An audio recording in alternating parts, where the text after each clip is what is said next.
I've become a fan of this guy over the last little while. I met him a few months ago. I think I shouldn't be dating this in early 22 for PGA Tour Live. And there he is, if you're watching on YouTube. It's Doug Smith. Welcome to my show, man. How are you?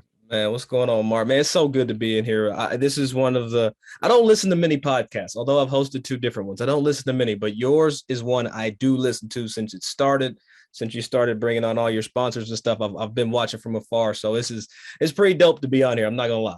Well, look, I'm looking forward to you sharing your insights. I love listening to you when you're on live. You bring a cool playing element to your announcing, and sounds like I've got to share this guy's.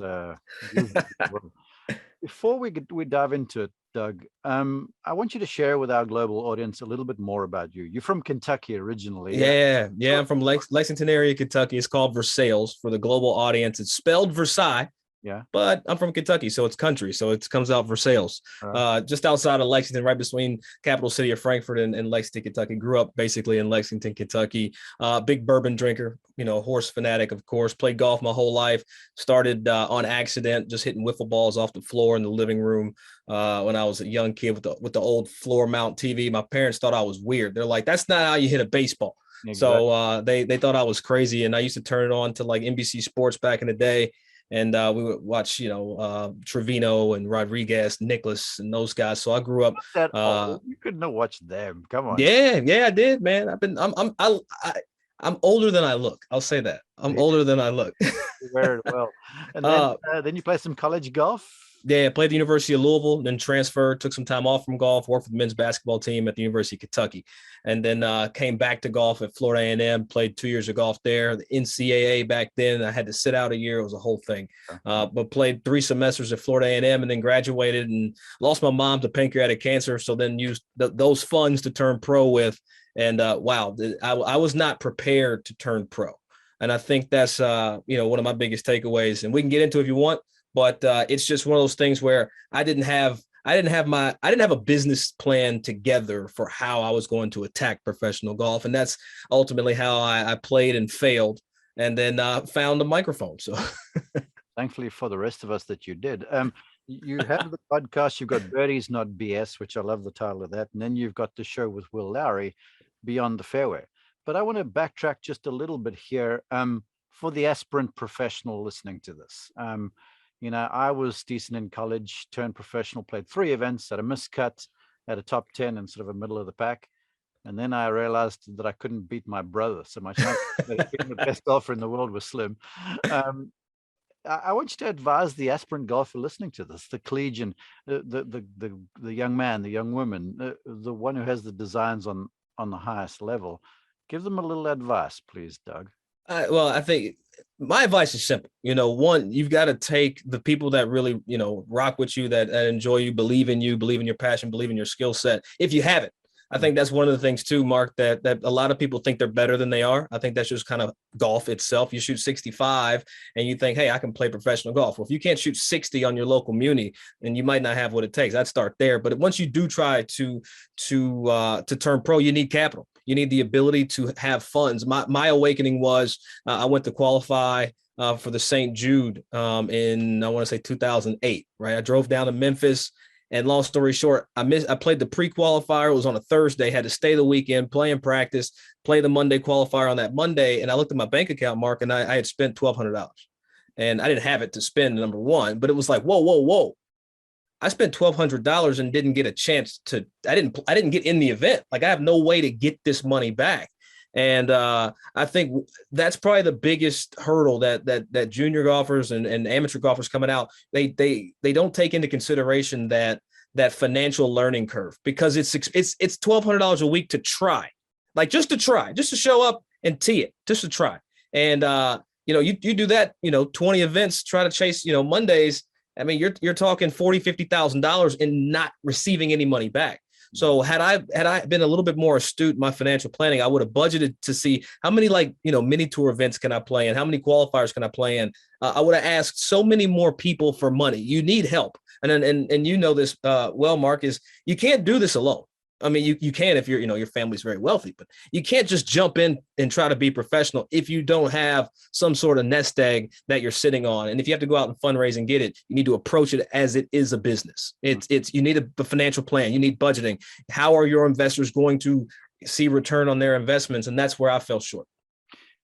Hey, you're a black professional golfer, so much history in the game. I've called the Farmers Insurance Open for many seasons now, and I love what the APGA are doing. So quickly for maybe the guy who's wanting to turn out like a Doug Smith, for argument's sakes, or Will Lowry, or I don't know. Talk a little bit about that route, because there's certain mini tours that are better than others, and I feel like what's happening over there is awesome. Well, it's awesome now. You got to understand, we went through the smoke with the APGA Tour when it started back in 2010. Conversation with Kim Bentley, who then was the VP at Nestle, and then Adrian Stills, who played the PGA Tour. He got through Monday qualifying back, I want to say 89 or 91, back in that era. So sorry, Adrian, if I got the numbers wrong. But what they've been able to do is create a platform. It's not a black tour. I hate kind of the stigma that the APGA gets as it's a black tour. No, it is a mini tour that is designed to usher in the next era of black professional golfers on the PGA Tour. Every week, you're playing with a bunch of guys that just need a chance. You've got guys. I mean, Patrick Newcomb, who got through Korn Ferry qualifying last season, he played the tour. Brad Adamonis, who I'm sure you know the name, he plays the tour. It's not just a black tour; it's more of a tour for those that need a place to play. And look, you're playing for $7,500. Not purse, $25,000 purse, but you're playing for $7,500 first place, and that can sustain you a little bit. When you're trying to play and travel. I mean, this is a tour that travels the entire country, so no shortage of opportunities for individuals to get out and play. And as we've seen this era unfold as it relates to the public outcry from some different inhumane activities, against black and brown relations. We've seen support come out, in the golf community for, the DE&I initiatives within the game. And I think, Farmers has stepped up, Genesis has stepped up, Cisco, and so many other companies. I'm not trying to name drop companies on here, but there's been so many companies that have stepped up to say, we're going to do something about this. And they're doing something about the disparities within the game of golf from a diversity standpoint through the APGA Tour. And now, the Billy Horschel event just played a couple months ago. Willie Mack won 2 years in a row. I mean, that's a $30,000 first place check. I mean, that's significant. You can do some damage with that. No kidding. I want to ask you this because, for me growing up in South Africa, golf was a fringe sport, kind of like it was for you a little bit. And, I got my first pair of golf shoes when I had to become a 7 handicap or better to get golf shoes. I was playing in tennis shoes and stuff, and with a borrowed set, not a full set of clubs. Wow. And essentially there was this hard scrabble about me. Now, I sort of led the way and then Trevor followed. But I felt like that put me in the place to want to work harder, because I realized that golf was kind of my out a little bit, and golf moved us to the States, and golf has gotten us to where we are now. Now, look, mine is a fairy tale that's come true, if you will, but I want you to talk about that a little too, because I've read up about you and I've learned about you and stuff was never really that easy, but you went out and grabbed what you wanted. So I want you to talk about the desire to the aspirant young golfer, because I feel like that's a big deal. Well, it all starts with what you or a person believes kind of their passion or mission is. My mission is to grow the game amongst black and brown communities, and I try to do it via play in the game, and now I have opportunity to do it through talking about the game. But I've earned the right to speak in my opinion. I have failed at this game at every level, so I can at least talk about it. But you go back to Hogan's old expression, you got to dig it out of the dirt. I think once you realize the transformational power of the game, golf it's this wonderful vehicle for social mobility if used correctly. Like, you look at a guy like me, I'm from Tobacco Fields in Kentucky, right? And I said it tobacco because that's where I'm from. I use my own accent. But, when you realize that that's something that's transformative, if you get just decent at it, I think that's one of the misconceptions too, Mark, is that one of those, one of those a month. Well, I talked to your brother fairly recently, so my bad. I'm just gonna say M and T from now on. But it's once you realize what it can do and you can get marginally decent at it, it still provides that vehicle. And that was my way to get to school. You know, my parents didn't have the money to send me to college. My mom was an interior decorator. My dad worked maintenance at the post office in Frankfurt. So, you know, I couldn't rely on them to do something for me. So when I saw how to go about this golf thing, you know, for me, kind of like you and your brothers, kind of like, man, this can get us up out of here. And so that's kind of how I've leveraged it. And man, has it taken me places and put me in conversations and put me around people I have no business talking to you. Like that's the, you know, and that's what I look at, you know, through this game. It's like, it's taken me everywhere I shouldn't be. Well, not shouldn't be, but you know what I'm trying to say. It's just taken me so many places that I never dreamed that I could go, you know, because of this white ball and some grass. Tell the golfers listening to this, and this is the club golfer listening to this. This is Joe 24 handicapper. This might be scratch golfer at your club that wants to go to college. This might be college player who thinks he or she's the hot shot. Tell the golfers how hard everybody is working. And first, you'll never see how hard they're working on the game. And I'm building on your dig it out of the So I'll tell you a quick story. You know, I was playing at Florida A&M, and I used to pray for rainy days. As weird as it sounds, I prayed for rainy days because I knew good players would rest on a rainy day. I knew it. I knew it for a fact. Like, so look, you know, when I was in school at Florida A&M, you had Jonas Blitz, you had Seth Lauer, you had Nick Smith, Drew Kittleson, and Brooks Koepka playing at Florida State at the time. Yeah. And I knew for a fact when it rained, they weren't at the course because they were good enough to take a day off. I prayed for it. Why? Because that's the day I used my rain gear. That's the day I blew the dirt off the gloves or the rain gloves and went out. I would grind. And I remember we played at Southwood Country Club down in Tallahassee, and I had one of the pro, you know, walk up to me. He said, "Dude, what are you doing? It's a downpour and you're hitting balls." I said, "Good players are taking the day off. This is how I close the gap. This is how I close that disparity between them and me." So I prayed for the worst conditions because that's how I felt like I made up that space. Because look, if you think you're working hard, there's another 1,000 guys in golf and gals that are working 10 times harder than you. And, you know, if you have to find that extra ounce, you got to find that extra something to get you motivated to go to the gym, to work on your mobility training, to make sure your clubs are dialed in, loft lies, etc. You know, it's the minute things that really separate some of the names that we know versus the names that we should know. Yeah. So true. And that's just not the golfer up the road from you, or for the golfer in the United States, the golfer in your state. No, they're coming from all over the globe. Yeah, and everybody's got a different a background. You know, one person's hard is not somebody else's hard, like as it relates to like their work ethic. Yeah. You know, I had the privilege of growing up at a driving range around some of the best players in the state. So I saw how hard they worked. And when I saw how hard they worked, I also know, like, okay, if I take an extra 30 minutes on my putting or an extra 2 hours here or there, I'm going to close that gap. For me, it was always about closing the gap, because where I come from, I felt like there was this chasm between, you know, the affluent folks and where I was, you know, in life, you know. So any opportunity I had to close that gap, I was taking it. Perfect. All right. Well, before we get to the two topics you wanted to discuss, I have to do this because I believe I heard you say it one time. I was actually working and I got a break and you stepped in. And so I was listening to you and Mayan in there, and you spoke about the value of watching PGA Tour live because it was real golf. Yeah.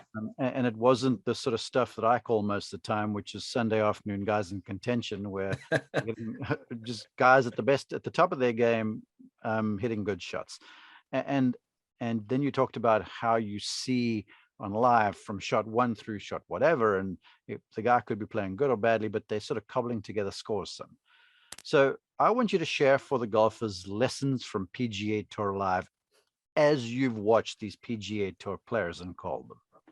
Oh, wow. That's a fantastic question. One thing I'm really surprised about, just equipment choices. I think a lot of people may see that pros aren't using the newest things. They're using things that they're comfortable with or have gotten to a point where they love and can trust and rely on. That was number one. I work in club fitting, so I'm always about the newest, shiniest club and how to make sure that's fit perfectly. So that's probably one of my first takeaways is how once you find a club that you can stay at home with, you stay at home. You don't change it up. And when you talk about the PGA Tour live and seeing the shots to shots and walking with guys stride for stride, I like their attention. You actually get to see how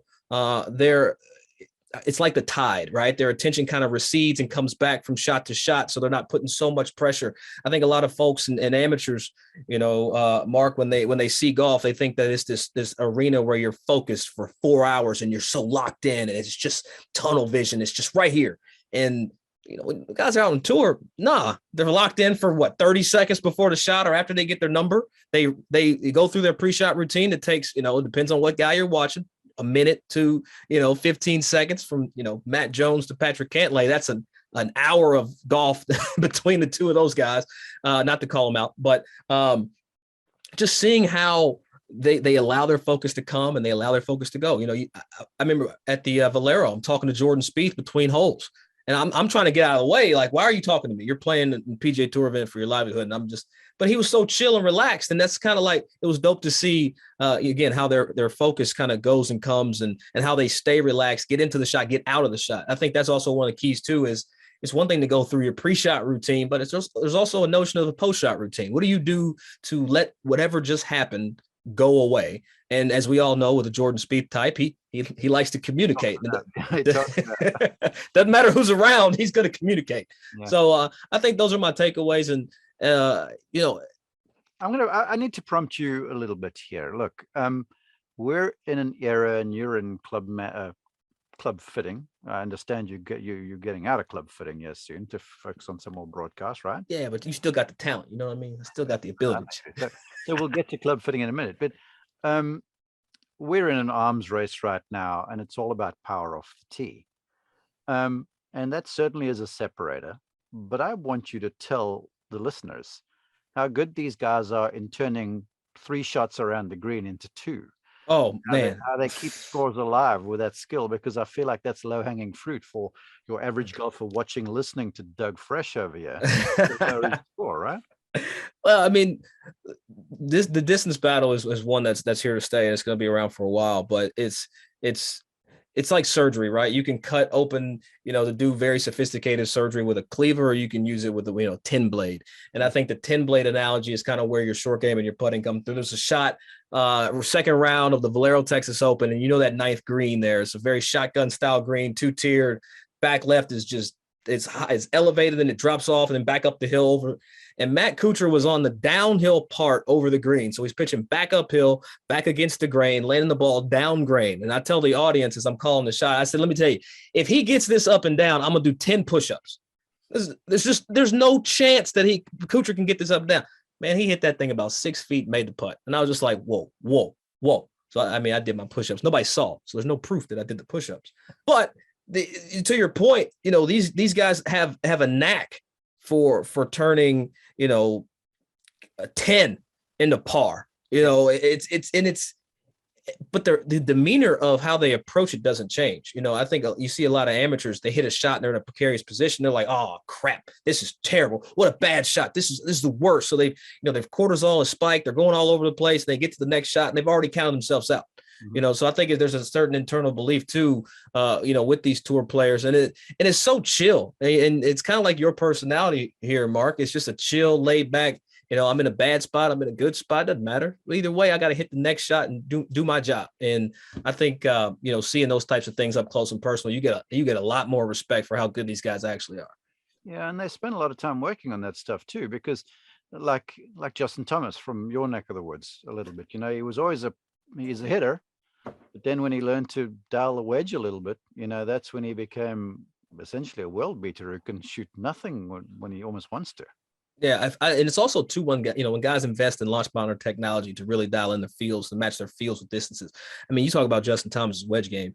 It's surgical. He knows the difference between 98 and 97 yards. I don't know that difference. I have no clue the difference between 1 yard and they know how to make the ball release up a slope or spin one back down. And those are just the intangible things that you can learn for sure. But there's also a hell of a lot of talent involved with these guys, and that launch monitor technology just confirms the feels, and you can practice that one shot if you've got the time, the ability, the facility, and the launch monitor.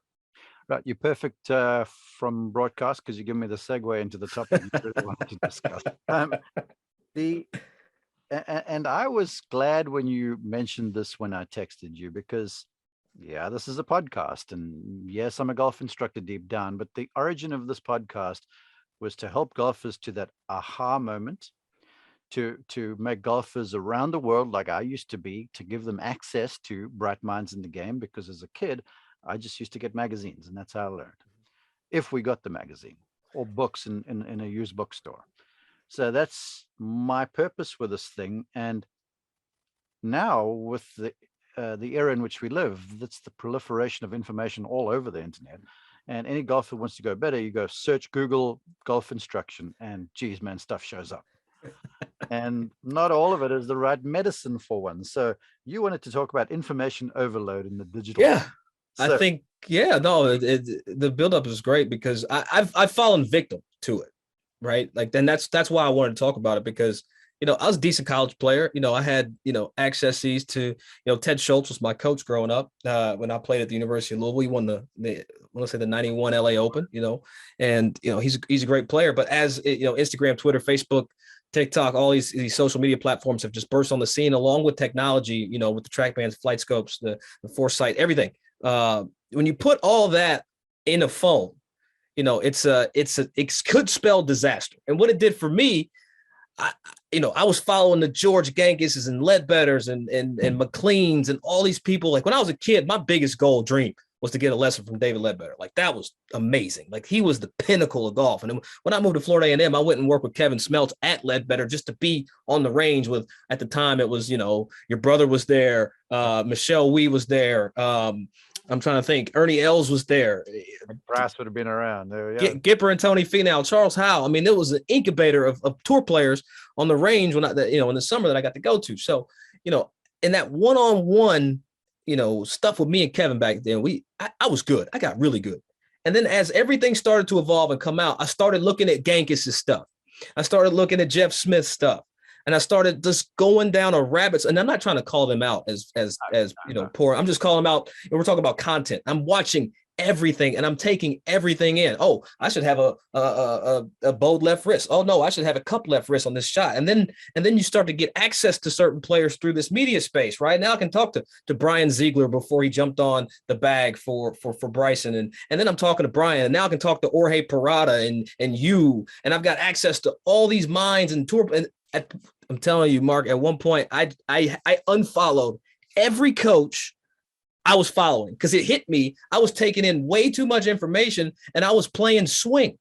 You can't play swing. That's not how this game is designed. You got to play what's in front of you and deal with the elements and shape shots and do X, Y's, and Z's. So to couple that with the launch monitor technology, so now I know my numbers. I know that I'm 3 degrees right with a 2 left face hitting a little baby draw, and they'll understand what's going on. And now I can actually DM a Jorge, or I can DM, Scott Hamilton or Todd Jones, whoever. And I was still overloading myself with access to all these people. And it got to a point where I didn't even know how to take the club back. I couldn't pull a trigger. And I'm a PGA professional, still highly active out here in the Southwest section. So I'm going to section events, 3 years ago, and I'm just struggling. I'm like, well, Gankis says I'm supposed to turn my shoulder back towards the target. Well, and then, I follow Willie Mack at a lesson with Todd Anderson, and he wants to lock in the right leg at the top of the swing and get internal with the right hip rotation. And so I'm looking at all this stuff, man. And I got to the point where I was so freaking confused that I deleted everybody. And I love George. He's a good friend of mine, Gankis. I deleted him. I unfollowed him. I unfollowed everybody. It was just so frustrating.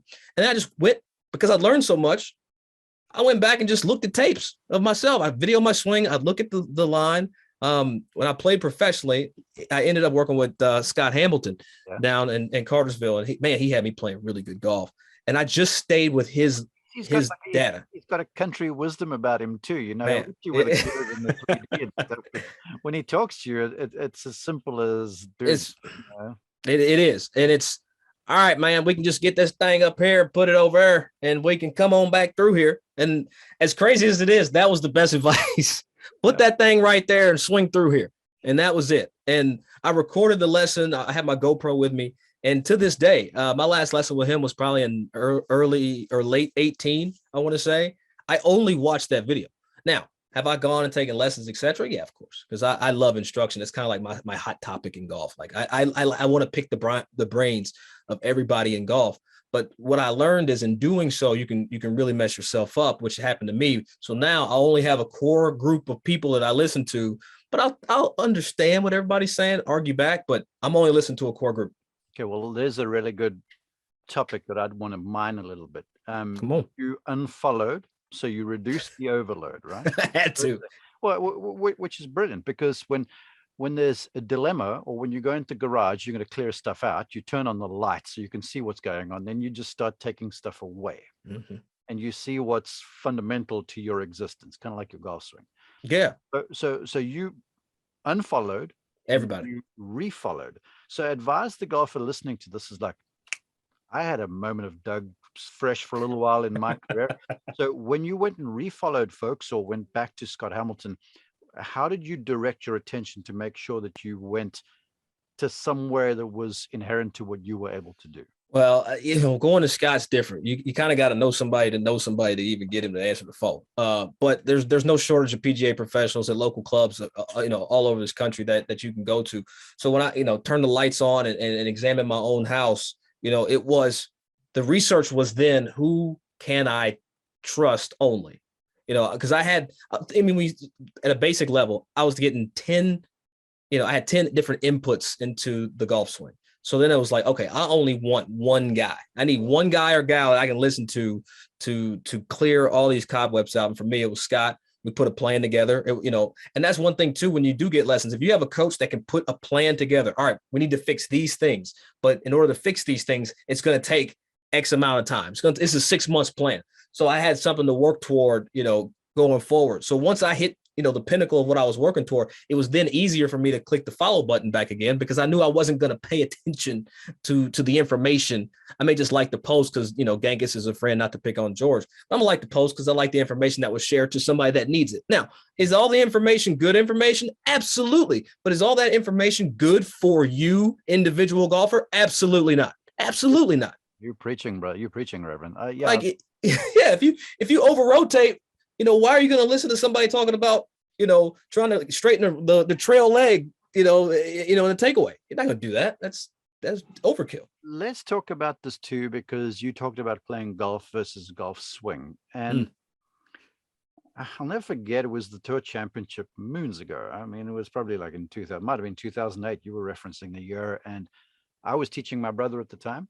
And he had won a few events and made it to the Tour Championship. And he played a practice round with Jim Furyk. This was at the height of Furyk's powers, right? And they're playing a practice round, and Mike Furyk, his dad, all full-time coaches there. And so they walk up to the then 13th hole. I think it's like 5 or whatever it is now, the par 5. And so I say to Mike, we're walking behind the two of them, and I'm like, I just want to commend you. And he looks at me and he goes, why? So I said, I am related to my client. You're related to your client. I want to commend you on the fact that you didn't fall victim to all the voices and all the noise for when Jim turned pro. Because if you had Jim Furyk, wouldn't have been Jim Furyk. No. And it's so easy to fall victim to the noise. And then he said, Jim and I work on one thing, that when he's on the 15th hole, the final round of the US Open, and he's setting up to hit a draw 6 iron, that ball comes out drawing. Or if he wants to hit a fading, whatever, under pressure, it's doing that. And that was their sole goal. So I want to talk to you about playing the golf swing versus like what I heard from Furyk, which is like, despite the technique, I'm a shot maker and I can hit certain shots or hit the required shot when necessary. One of my first lessons was Smelts. It wasn't even really a golf swing lesson. It was a shot lesson. Like, what shot do you have when you're nervous that you can pull off? And I was like, I don't know. I at this point, I was very unsculpted in college. If I can, be critical of myself, I just knew how to get the ball in the hole. And there's some bliss in that. Looking back, I actually love playing golf like that. Than learning everything in the X's and O's of the golf swing and trying to create the right pass, etc. And so Smeltz and I always basically said, what shot can you hit every time, no matter what the pressure was? And it was a little trap low fade. Doesn't matter what it was. It could be driver or sand wedge. It has to be a little low, punchy, bleeding fade. And that was, and I remember after the lesson, I'm like, dude, what was that about? Like, I came to you for the X's and O's. I want to talk about, supination and pronation and flexion. And he's like, well, before I can teach you what I need you to learn, I need you to have something that you can always go back to and fall on when excuse me, but when the shit hits the fan. Like, it was like, what are you going to fall on when all this stuff I'm about to teach you doesn't work? And I really appreciated, how that relationship started. To your point, is there's going to be times when you can't rely on your golf swing or the X's and O's of your golf swing. You're going to have to create a shot, and you're going to have to overcome nerves, fear, doubt, drama, stress, cortisol spikes, or whatever. You're going to have to hit that shot. And what are you going to do it? And I think that was, one of the best pieces, best starts to an instructor-player relationship I've ever had with Kevin, because, we started with high pressure situations in mind. And that's kind of what I'm talking about when I'm saying, you're not playing golf swing. You can't get up on the first hole at a US Open or your local town open and think, all right, I got to hit this position to create whatever shot. My attitude now is I want to hit a cut. I don't know how I got to do it. I'm going to open up, whatever it is. This ball's going left to right. And that's how I play golf now. And it's been blissful. Oh, it's been so fun.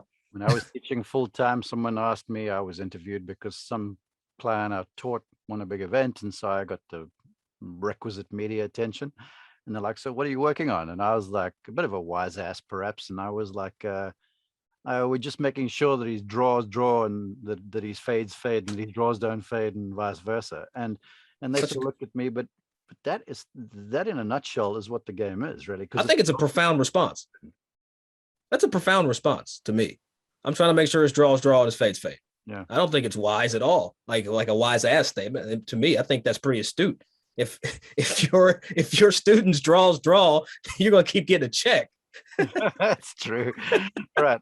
In the interest of time, I want to pivot. I could go on forever here, but we must pivot because you said that club fitting was an important part of the golfer's arsenal as well. One, you must reduce the overload, get singular about what you do, know who you are, et cetera, work hard. Yeah.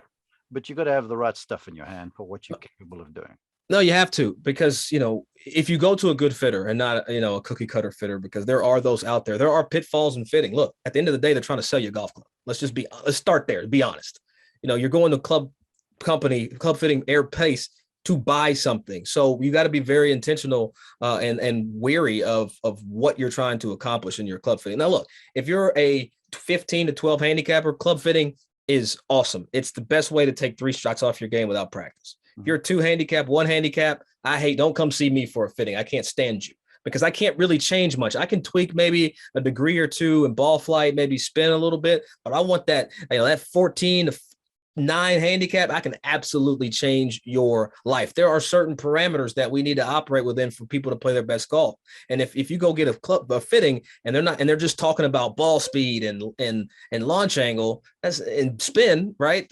That's not enough. That's not enough information to find out if that club works for you.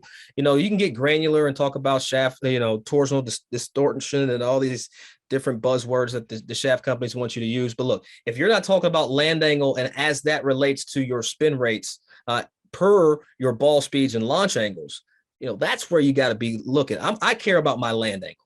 Like if my wedge is coming in from too high, then guess what? If I'm going to a back pin, there's a ridge, it's going to come ripping back, right? I need to be able to hit shots with correct spins. Again, that's me as a different level player. But if you're Joe Schmo handicap at 15, and I can find you 30 yards, guess what? The game just got a hell of a lot easier. There's no reason not to be fit in this era. Everybody's got access to a tour level fitting. 2 questions as follow-ups, and then I'll let you go and put a bow on the conversation. First off, I'm a firm believer in that for a fitting, it's like testing cars. You can't just go one time. You got to get a bit of a bead on who you are and not just good or just not on your good day, for argument's sake. You go there for your good and your bad day. And then secondarily, I want a club to make me better when I'm not good. I don't want some club fitter guy to say, that's you perfect here and perfect there, and that ball just carried 285. I'm like, yeah, that's happening once out of 10. Yeah. What's happening to my one out of the neck? How is she performing, kind of thing? So what do you say? Well, one, you got to, also look at performance guarantees. You go to the different fitting houses that are out there and available from, whomever. I'm not advertising. If they have a performance guarantee over X amount of time, use it to your advantage. You know, if they give you 30 days performance guarantee or 100 days, wherever you go, you know, use it. That's insurance. That's like buying Allstate. You know what I mean? That's insurance. If you give me a custom fit golf club, I'm going to give you whatever, $1,000 a driver, and you're going to give me 30 days to play it. To your point, I'm going to use it to my advantage because I know I can take it back risk-free, right? But now if there's a different 2 weeks, and what if in that 2 weeks you got a kid or something and you can't get out to the course, and now 2 weeks passes, you're stuck with that driver, that's a bad deal. That's just a bad deal. But you know, if you want to have multiple sessions, you know, some places will do that, you know, when you're a good fitter like me, no, you just do it and go. That's all I'm saying. Like, I would never sell someone something I didn't believe would change their game, right? So, and that's just me, right? There's plenty of fittings, Mark, where I sent people home. Like, hey, yeah, your driver's 3 seasons old, but it's amazing for you. Like, yeah, keep hitting this thing till it cracks. Or till you get mad and throw your club up against a tree, you know, and that's my thing. Like that's how I felt. I wasn't a salesman. I was an experience giver, right? I want people to have a great experience, you know, because of the game that I love, and I know what it can do to people's confidence, you know, attitudes about themselves and relationships. So if you can come spend an hour with me, and you know you leave here with the best club possible, that's all I can give you. Like, that's the best gift I can give you. And you know, make sure you pay attention to those performance guarantees. Good luck finding an hour with him because he's too busy broadcasting right now. Hey, I want you to put a bow on this a little bit. We've talked about, you know, getting singular in your focus. We've talked about work, the attitude, the whole sort of thing, having the right clubs. Put the period on the end of this podcast for me, please, just with the marching orders for the viewer/listener. Well, I'll say this. If you want to play your best golf in this digital era, do a couple of things. First, go get fit. Now, what's the most important club to get fit for? Putter number 1, driver number 2. Those are the most used.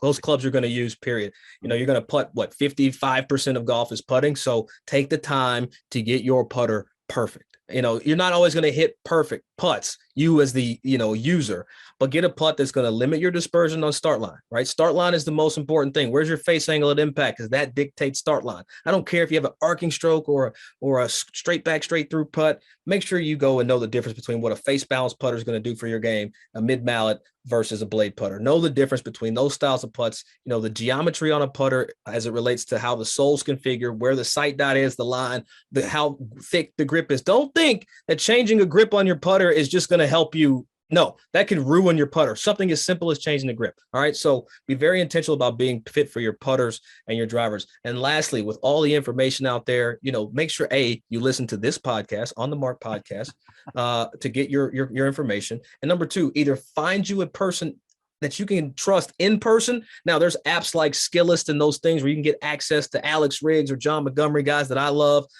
great coaches. But if you do use those apps, just go see one person. You can have a putting guy and a short game guy. Like, in a perfect world, I'd get lessons from Mark Immelman, and then I'd have Parker give me short game lessons, and then I'd have putting lessons from David Orr. You know, in a perfect world, it's just me. That's how I think. But find that one person you can trust to make sure that they own your game and get you to that next level. That's how I look at it.